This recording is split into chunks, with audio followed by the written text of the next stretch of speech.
We have all watched it happen. A bustling, confident economy where everyone is spending suddenly grinds to a sudden halt. Stores close, jobs disappear, and a wave of financial panic washes over the headlines. This plunging line on a stock market graph is a recurring landmark in our financial history. The whiplash from prosperity to panic has followed a reliable, repeating pattern for over a century.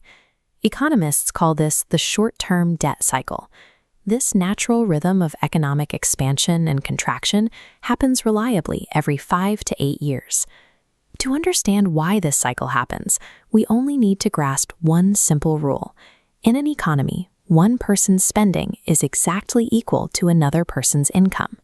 Because every dollar you spend lands in someone else's pocket, a single decision to borrow and spend money ripples outward. It connects us all together, and it dictates the financial health of the entire system. Let's zoom in on a small neighborhood and look at 3 people: Alex, Sarah, and Dave. Our cycle begins when borrowing money is cheap. Interest rates are low, so Alex easily takes out a bank loan to build a new deck on his house. Alex takes that borrowed cash and hires Sarah, a local carpenter, to build the deck. Following our golden rule, Alex's spending is now Sarah's income. By taking on debt, Alex is instantly boosting her income. This creates a powerful chain reaction. Because Sarah's income is now higher, she feels confident enough to take out her own loan, which she spends by buying a truck from Dave. Dave now has a sudden influx of cash. Feeling financially secure, he finally hires Alex's landscaping business to redo his lawn, driving Alex's income up. We call this the expansion phase. It usually lasts 3 to 5 years.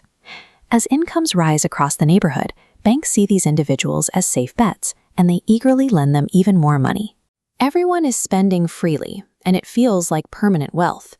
But if we look closely, that prosperity is entirely engineered by a temporary accumulation of debt.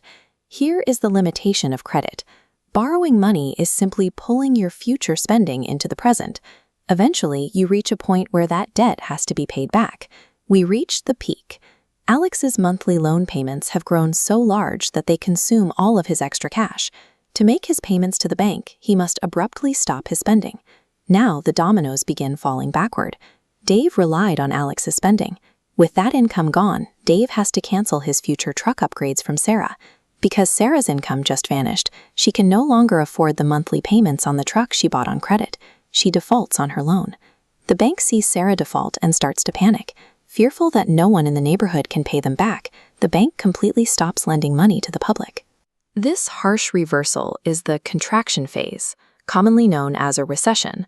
For the next 1 to 3 years, spending collapses, businesses close, and jobs are lost.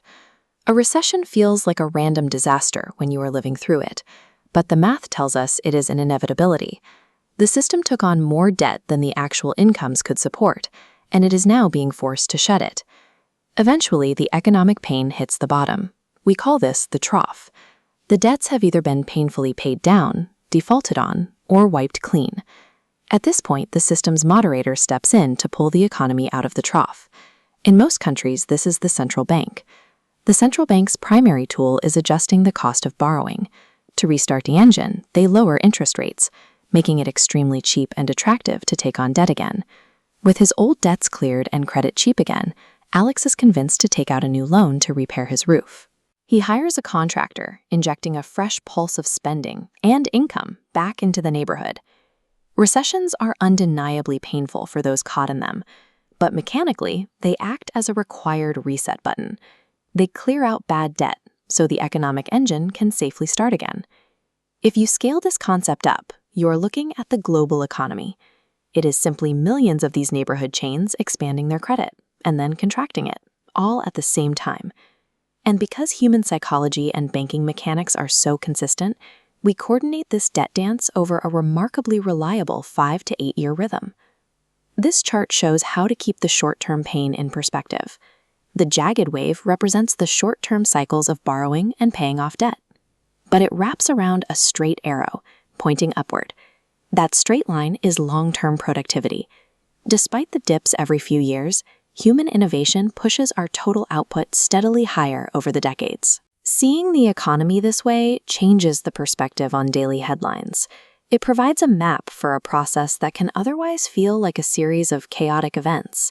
When the next recession arrives, the logic behind the headlines will be clear. The economy is simply exhaling, clearing out the old debt to make room for the next